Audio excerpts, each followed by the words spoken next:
আজকে তোমাদের সাথে শেয়ার করব পটলের সম্পূর্ণ নিরামিষ দুর্দান্ত স্বাদের একটা রেসিপি, যেটা ভাত, রুটি, পরোটা সব কিছুর সাথে খেতে দারুণ লাগবে। বন্ধুরা, দেখতে থাকো আমার আজকের এই নিরামিষ পটলের রেসিপি। আশা করছি তোমাদের ভীষণ ভালো লাগবে। বাই দ্য ওয়ে, আমি সম্পার ইউটিউব চ্যানেলে তোমাদের সবাইকে ওয়েলকাম। এখানে আমি বেশ কিছুটা পটল নিয়েছি, তোমরা পরিবারের সদস্য বুঝে কম বেশি করে নিতে পারো। বন্ধুরা, পটলটাকে আমি দু সাইড কেটে অল্প খোসা রেখে ছাড়িয়ে নিয়েছি।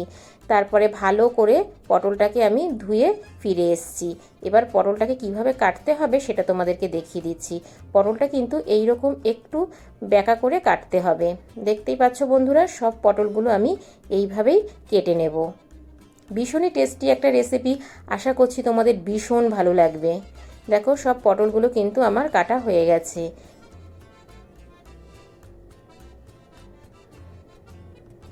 এবার আমি পটলের মধ্যে দেখো 1 চামচ মুগ ডাল নিয়েছি। আজকে এই 1 চামচ মুগ ডাল দিয়েই সম্পূর্ণ নিরামিষ পটলের রেসিপি তোমাদেরকে করে দেখাবো।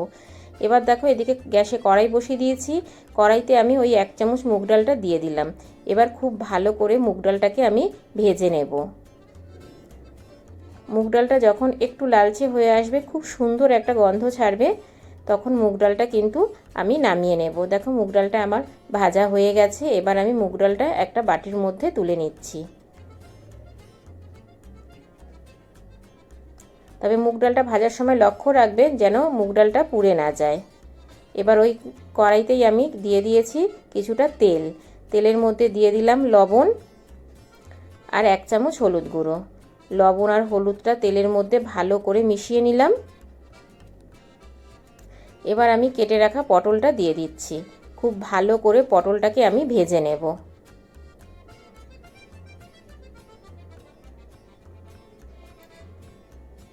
এইভাবে পটল ভাজলে পটলটা কিন্তু খুব ভালোভাবে ভাজা হয়ে যায় বন্ধুরা। তবে পটলটা খুব ভালো করে ভেজে নিতে হবে, পটলের যেন কোনো রকম কাঁচা ভাব না থাকে। আর এই দিকে দেখো, আমি একটা মিক্সির বাটি নিয়েছি, তাতে দিয়ে দিলাম কিছুটা আদা আর দিলাম কিছুটা কাঁচা লঙ্কা। ঝালটা তোমাদের নিজেদের ইচ্ছে মতো দেবে। আর দিয়ে দিলাম 2 চামচ সাদা জিরে। এবার দিলাম সামান্য জল। এবার ভালো করে এটাকে আমি পেস্ট করে ফিরে আসছি।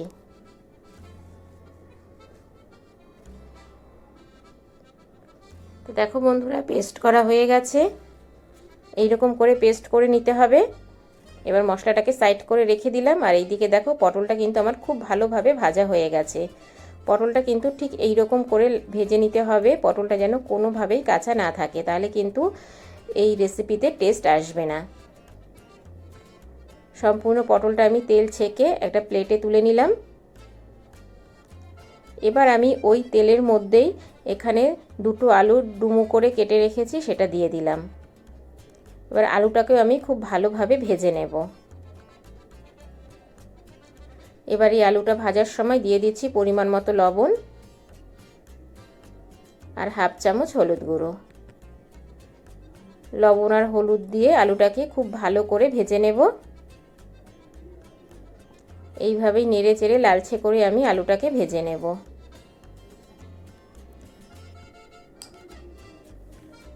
তো দেখো বন্ধুরা, আলুটা কিন্তু খুব ভালোভাবে ভাজা হয়ে গেছে। এবার আমি আলুটাকেও তেল ছেঁকে তুলে নেব।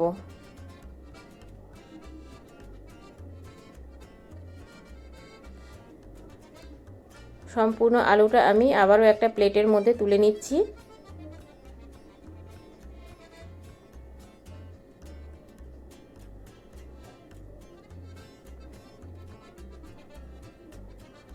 এবার আমার একটু তেলটা কম মনে হচ্ছে, তাই এখানে আমি আরও 1 চামচের মতো তেল দিয়ে দিলাম। এটা কিন্তু একদমই অল্প তেলে রান্না হয়ে যায় বন্ধুরা। এবার ওই তেলটা গরম হয়ে যাওয়ার পর দিয়ে দিলাম 2টো শুকনো লঙ্কা ফোড়ন আর 2টো ছোটো তেজপাতা ফোড়ন আর 1 চামচ সাদা জিরে। এবার ফোড়নটাকে আমি খুব ভালো করে ভেজে নেব।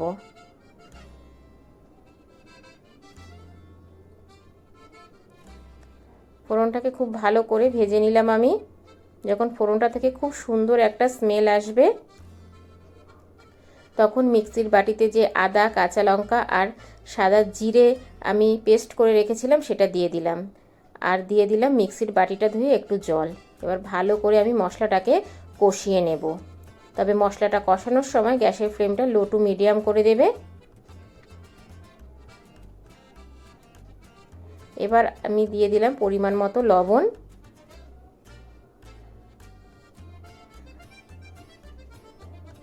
আর দিয়ে দিচ্ছি 1 চামচ কাশ্মীরি লাল লঙ্কার গুঁড়ো। আমি এখানে যেহেতু কাঁচা লঙ্কা দিয়েছি, এই কাশ্মীরি লঙ্কার গুঁড়োটা আমি কালারের জন্য দিলাম। এবার ভালো করে মশলাটাকে আমি কষিয়ে নেব। দেখতেই পাচ্ছ বন্ধুরা, মশলা থেকে কিন্তু তেল ছেড়ে দিয়েছে, মশলাটা খুব ভালোভাবে কষানো হয়েছে।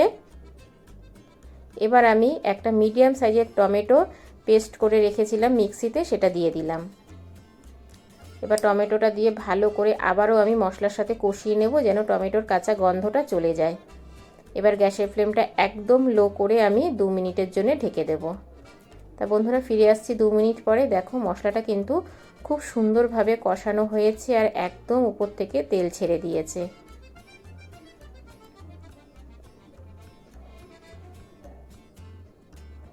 এবার আমি এখানে দেব 1 চামচ পোস্ত, আমি শিলনোড়াতে বেটে রেখেছিলাম সেই পোস্তটা। পোস্তর বাটিটা ধুয়ে একটু জল দিয়ে দিচ্ছি। এই পোস্ত বাটাটা অবশ্যই দেবে, খেতে কিন্তু ভীষণ টেস্টি হয়। নিরামিষের দিনে এই রকম যদি একটা রেসিপি থাকে তাহলে কিন্তু আর কিছুই লাগবে না বন্ধুরা, এতটাই টেস্টি হয় খেতে। অবশ্যই বাড়িতে একবার ট্রাই করবে আর আমার কমেন্ট বক্সে জানিয়ে যাবে যে আজকের এই নিরামিষ পটলের রেসিপিটা কেমন হয়েছে। আমি কিন্তু পোস্তটা দিয়ে আর বেশিক্ষণ কষাবো না। এবার আমি দিয়ে দিলাম ভেজে রাখা আলু, আর দিয়ে দিলাম ভেজে রাখা পটলটা। আলু আর পটলটা দিয়ে খুব ভালো করে আবারও আমি 1 মিনিট কষিয়ে নেব। খুব বেশি কষানোর দরকার নেই, যেহেতু মশলাটা আমি খুব ভালো করে কষিয়ে নিয়েছিলাম। এবার যে আমি 1 চামচ মুগ ডালটা ভেজে রেখেছিলাম সেটা দিয়ে দিলাম।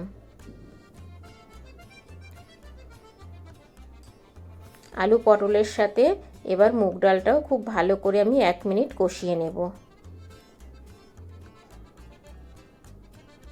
খুব লোভনীয় একটা নিরামিষ রেসিপি বন্ধুরা, যেটা ভাত, রুটি, পরোটা সব কিছুর সাথে খেতে দারুণ লাগবে। এবার আমি ঝোলের জন্য দিয়ে দিচ্ছি জল। আমি এখানে 1.5 বাটি জল দিয়েছি। তোমরা জলটা নিজেদের পরিমাণ মতো দেবে, কতটা তোমরা ঝোল রাখতে চাও। আমি কিন্তু এখানে একটু ঝোল রাখবো, তবে খুব বেশি না। এবার আমি এটাকে একটু ফুটতে দেব। তো দেখো বন্ধুরা, এটা কিন্তু ফুটে এসেছে। ফুটে যাওয়ার পরে আমি গ্যাসের ফ্লেমটা লো টু মিডিয়াম করে 5 মিনিটের জন্য আবারও ঢেকে দেব। ফিরে আসবো বন্ধুরা 5 মিনিট পরে। তো দেখো 5 মিনিট হয়ে গেছে, আর দেখো এদিকে কিন্তু ঝোলটা অনেকটাই টেনে গেছে। দেখো বন্ধুরা,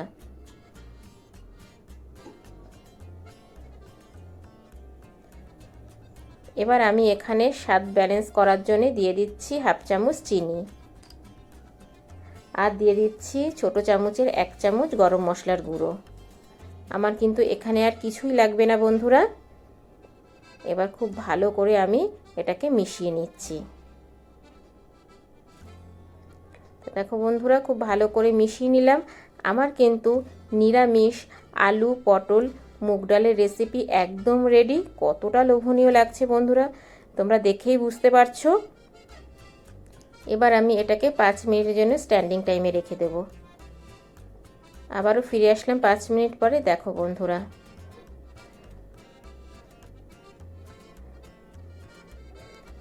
ভাত, রুটি, পরোটা সব কিছুর সাথেই খেতেই দারুণ লাগবে। নিরামিষের দিন আর কোনো চিন্তা নেই, এইরকম একটা রেসিপি খুব সহজেই তোমরা বাড়িতে বানিয়ে নিতে পারবে। তা বন্ধুরা, কেমন লাগলো আমার আজকের এই নিরামিষ আলু পটল মুগ ডালের রেসিপি? ছোট্ট একটা মিষ্টি কমেন্ট করে জানিও, কারণ তোমাদের ছোট্ট ছোট্ট মিষ্টি কমেন্ট আমাকে ভিডিও করতে অনেক বেশি উৎসাহ দেয়। বাই দ্য ওয়ে, এতক্ষণ দেখছিলে শম্পার ইউটিউব চ্যানেল। আবার দেখা হচ্ছে তোমাদের সাথে নেক্সট কোনো নতুন রেসিপিতে। ততক্ষণের জন্য টাটা, বাই বাই। সবাই ভালো থেকো, সুস্থ থেকো। আর আমার চ্যানেলে কেউ যদি নতুন ভিজিট করে থাকো, আমার চ্যানেলটাকে সাবস্ক্রাইব করে পাশে থাকার বেল আইকনটা অল করে দিও। যখনই আমি নিত্য নতুন ভিডিও আপলোড দেবো তোমাদের কাছে পৌঁছে যাবে। Thank you for my video watching.